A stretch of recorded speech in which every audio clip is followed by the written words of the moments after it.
మూడేళ్లుగా కొనసాగుతున్న Kondapalli municipal chairman ఎన్నిక ప్రక్రియ మొదలైంది. 14 మంది టీడీపీ, 9 మంది వైసీపీ, ఒక స్వతంత్ర కౌన్సిలర్ ఎమ్మెల్యే వసంత కృష్ణ ప్రసాద్ మున్సిపల్ ఆఫీసులో ఆశీనులయ్యారు.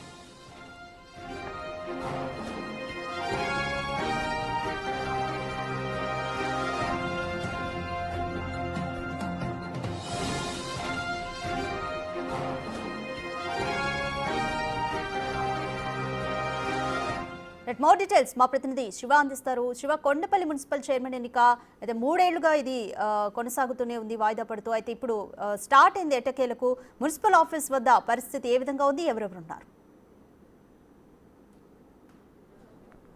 అదిగా మొత్తం మీద చూసుకుంటే కొండపల్లి మున్సిపల్ చైర్మన్ ఎన్నికకి సంబంధించి 2014 నుంచి 2024 జరిగిన వైసీపీ సర్కార్లో 2022లో ఈ ఎన్నికకి సంబంధించి ప్రక్రియ జరగాల్సిన పరిస్థితి కనిపించింది. కానీ అప్పటికి సంబంధించి పరిణామాలు చోటు చేసుకున్నాయి. అయితే అప్పుడు ప్రస్తుత వైసీపీ నేతగా ఉన్నాడు, అప్పుడు టీడీపీ ఎంపీగా ఉన్న కేసినేని నాని దీనిపై ఎక్కువగా ఫోకస్ పెట్టిన పరిస్థితి కనిపించింది. ఈ నేపథ్యంలో ఇప్పుడు ఎమ్మెల్యేగా టీడీపీ ఎమ్మెల్యేగా ఉన్న వసంత కృష్ణ ప్రసాద్ అప్పుడు వైఎస్ఆర్సీపీ ఎమ్మెల్యేగా ఉన్నారు. ఆయన కొండపల్లి మున్సిపాలిటీకి సంబంధించి కూడా ఎక్సాఫిషియల్ మెంబర్గా కూడా ఆయన నమోదు చేసుకున్న పరిస్థితి కనిపించింది. సో ఎట్టకేలకు ఈ ఎన్నికకు సంబంధించి వాస్తవానికి 9వ తేదీన జరగాల్సిన పరిస్థితి ఏర్పడింది. కానీ అనివార్య కారణాల వల్ల అధికారులకు సంబంధించిన వ్యవహారానికి సంబంధించి కానీ లేదా కోర్టు డైరెక్షన్ విషయానికి సంబంధించి కానీ కొన్ని కారణాల రీత్యా కూడా ఎన్నికని ఈ రోజుకి నిర్వహించాలని చెప్పారు. ఇప్పటికే కొండపల్లి మున్సిపల్ ఎన్నికకు సంబంధించి కూడా ఎన్నిక ప్రక్రియని ఆర్డీఓ ప్రారంభించారు.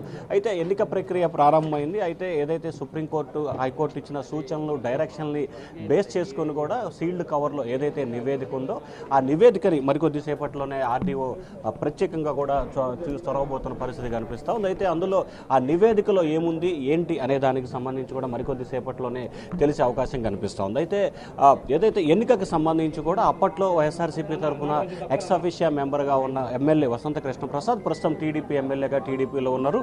కానీ ప్రస్తుతానికి సంబంధించి కూడా ఆయన ప్రస్తుతం కొండపల్లి మున్సిపల్ ఎన్నికకు సంబంధించి కూడా హాల్లో కూర్చున్న పరిస్థితి కనిపిస్తూ ఉంది. సో ఎన్నిక ప్రక్రియకు సంబంధించి సజావుగా కొనసాగేందుకు అధికారులు విస్తృతమైన ఏర్పాట్లు చేస్తున్న పరిస్థితి కనిపిస్తూ ఉంది.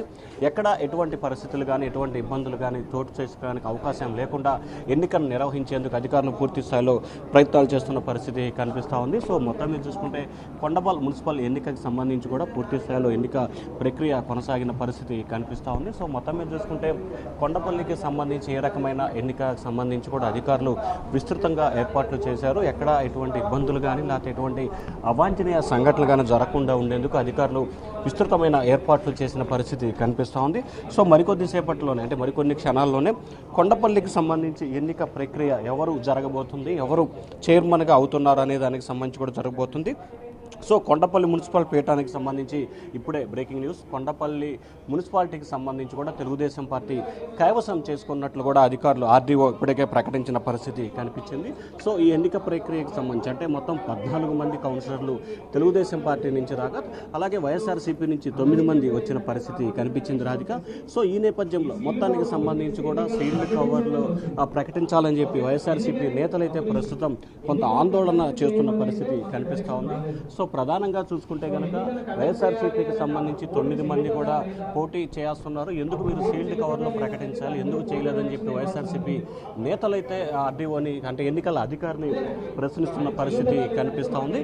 మరొక వైపు అయితే సీల్డ్ కవర్ ఎన్నికకు సంబంధించి లేకపోతే మరొక అంశానికి సంబంధించి కూడా తెలుగుదేశం పార్టీ ఎన్నికను దాదాపుగా కూడా కైవసం చేసుకున్నట్లు అంటే తెలుగుదేశం పార్టీ ఈ ఎన్నికని గెలుపొందినట్లు కూడా ఎన్నికల అధికారి ఇప్పటికే ప్రకటించిన పరిస్థితి కనిపిస్తూ ఉంది. సో అయితే వైఎస్ఆర్సీపీకి సంబంధించిన కౌన్సిలర్ సభ్యులు ఎవరైతే ఉన్నారో వారు మాత్రం ఏదైతే హైకోర్టు డైరెక్షన్స్ని పూర్తి స్థాయిలో ఫాలో అవ్వకుండా ఎన్నిక ప్రక్రియను ఏ రకంగా కొనసాగిస్తారని చెప్పి సంబంధించి కూడా వారైతే లోపల మాట్లాడుతున్న పరిస్థితి కనిపిస్తోంది. సో మొత్తం మీద చూసుకుంటే కొండపల్లి మున్సిపల్ చైర్మన్ ఎన్నికకు సంబంధించి కూడా దాదాపుగా 3 సంవత్సరాలుగా కొనసాగుతున్న ఉత్కంఠకు మాత్రం ప్రస్తుతం అయితే తెరబడింది రాధిక. Thank you Shiva.